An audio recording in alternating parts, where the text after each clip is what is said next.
with comedian Boyle, and I'm quitting alcohol. So I finished reading that book that I've been talking about, When Money Dies, about the hyperinflation in Weimar, Germany after World War One. And there's a few things to take away from it. So during that period, not everyone was fucked. What happened was there was a discrepancy. A lot of money went to some people and the majority ended up fucked. So the people who ended up fucked were people who had savings, because your savings, when they start printing money, it's basically like they take the savings from your account and use it themselves. That's what happens when they print money. So in Weimar, Germany, during this period, it was pretty much the equivalent of someone who had like $100,000 saved in their bank account ending up with 1 cent 4 years later. That's how hardcore they fucking inflated the currency. They just fucking destroyed people's savings. I hate to keep going over and over inflation, but it's such a fucking important thing to understand. If you understand inflation, you understand everything.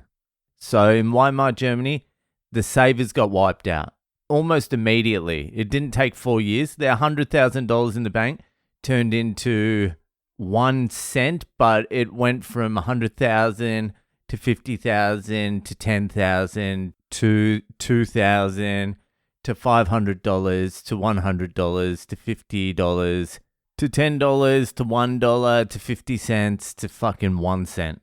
Like, I think 3 or 4 years into the hyperinflation, a fucking glass of milk cost like 180,000 marks. Can you imagine that? Just think about that. Think about your savings you've got now just being evaporated. You can't even buy anything with it anymore because some cunt has printed money. So the savers got wiped out immediately. Anyone on a pension got wiped out immediately. Anyone who was on like a superannuation sort of fund where they had a fixed income, they got wiped out. Anyone in property, it turns out during hyperinflation periods, property is not an asset, it's a liability. Usually during these periods, governments put in controls, and the first thing they do is put in rent controls. And as soon as the rent controls came in, the properties became virtually worthless because you're getting a fixed price in rent while the prices all around that are skyrocketing. So you're getting $900 a week fucking rent when it costs $14 million for a fucking 3-piece feed at KFC. This is hyperinflation. This is how fucking wild it gets. So property became worthless. These are the things that normal people do. This is your fucking just standard fucking work. Let's do these things. And you should be rewarded for doing these things. But the problem is the printing of the money. The inflation fucks you. So all those people in Germany back then who were just doing the fucking right thing, just like people now, they got completely wiped out. So the people who did well during the inflationary period were the people who traded their marks in for the stronger international currencies like the pound and the French franc and even the Swiss franc. They were getting fucked over by the money lenders, the exchanges, but still it was better than just watching your money get wiped out. People who bought commodities like silver, gold, copper and shit like that, they all fucking did well. Anyone who went on international stock markets, they did well because they were earning in different currencies. But the people who did the best were the people closest to the printer. So they got the money first and then they started buying up all the assets and they knew what was going on. Anyone who knew what inflation was did well. The general population had no idea what the fuck was going on. That was the main thing. No one knew what was going on. They talked about a couple of dudes, a couple of fucking real shysters that came from, what fucking country? Slovakia or something like that, who had experienced hyperinflation in Slovakia. So they came to Germany and they're like, oh, fuck, Germany's about to hyperinflate. They'd seen it before. So they just got all their money together and just started buying up fucking absolutely everything. They ended up running banks and all sorts of shit just because they fucking knew what inflation was about to do. So the guys who were close to the printer, it's the Cantillon effect or the Cantillon effect. I forget which one. I did a whole episode on that. The further you get away from the money printer, the more inflation is going to affect you. So the closer you are, you're the first spend. So you get fresh money, you buy gold, and then that makes gold more expensive for everyone else. You're right next to the printer. You get the fresh printed money. You go buy fucking houses. You can pay anything for them. And then you buying the house makes its price go up. So besides the people who were next to the printer and the people printing the money, the people who did the best were the people who stored their wealth in something the government wasn't able to print. The government can't print gold. So the government can't just flick the switch and say there's 1 trillion more fucking kilos of gold in the economy. They can't do it. You've got to mine it. There's an effort to it. There's work to be done. It needs to be extracted. Proof of work. The proof of work is the gold. Silver, same thing. Property's okay to a certain extent, but once it starts hyperinflating, then there's no value to it. If you have a property right on the beach in fucking Monte Carlo or something like that, that's going to hold its value. That's a rare piece of land in a desirable country.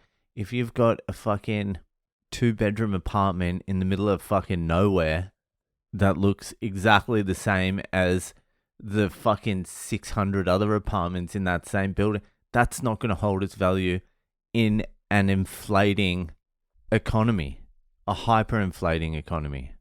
So you know where I'm heading with this.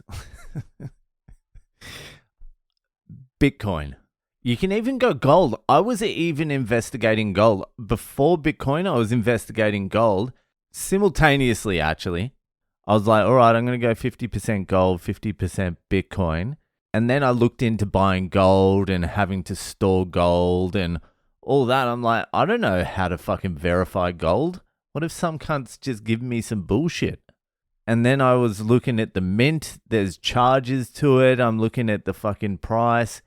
I'm like, all right, this is fucking harder than just getting Bitcoin. Bitcoin was much easier than gold. So I was like, all right, I'm just going to go all in Bitcoin. The government can't print Bitcoin. It's liquid. You can fucking sell it at any point, any moment, and exchange it for the currency you need it for. That's handy. You can't do that with gold. Anyway, my point is this. Every single war for the last fucking, let's say, millennium has been funded through inflation. World War II in the US, they sold war bonds, but they didn't even sell that well. They still had to inflate. Print money. Every single country has printed money to go to war because there would be no war ever if they had to tax the population to go to war. If you got a fucking 75% war tax, you would be out there protesting the fucking war. They do it fucking insidiously through inflation, but it's exactly the same. Instead of taxing you, they take your savings. This is every single war. Every single war. And we're just about to head into another war. I don't know when it's going to fully kick off, but it's coming. And how do you think they're going to fucking fund this war? They're going to use your savings to fund this war. So unless you get your savings out of the currency that's about to be inflated to pay for the war, you're going to have nothing left. Now, go read the book, When Money Dies. It's essential reading. Get your money out of the currency and into something the government can't print. Just use that in your head. Use that as your guide. Doesn't have to be Bitcoin, but there's very few options. There's Bitcoin, gold, or silver. They're your options. They're your practical options. If you have a big warehousing facility, you can store oil or natural gas or something that people can use. But if you don't, you're really down to 3 options. But it's coming. The inflationary period is coming. You have to protect your money from the theft. When it comes, I don't want any of you to be shocked. I don't want you to say, well, I never fucking saw it coming. I at least want you to say, I got told 30,000 times. I just didn't listen. He just sounded like an insane guy yelling into a microphone in Australia. How was I to know? You don't want to be that person. Don't be that person. Now just think. Get your wealth and put it into something the government can't print. That's the lesson for today. Anyway, that'll fucking do it for tonight. I work today as well. That's what I was thinking the whole time at work. I'm like, the money that I'm earning is absolutely fucking useless unless I get it immediately into something of value. So all the money I earn at this job, and I'm just going to grind it out for as long as I can, half of it's going to the debt and half of it's just going straight into like Bitcoin or iron or fucking... I was even contemplating getting a little bit of silver. Usually silver fucking outpaces gold in a bull run like this, but it's coming. The inflationary period is coming. The inflation we had just recently when they raised the rates and that's nothing compared to what's coming. And there'll be a period there where it looks like everyone's getting richer. But what's actually happening is the money is getting more and more worthless. So get out of the money. Get out of the currency. It's insane. Anyway, that'll fucking do it for tonight. Enjoy the rest of your weekend and I'll see you the fuck later.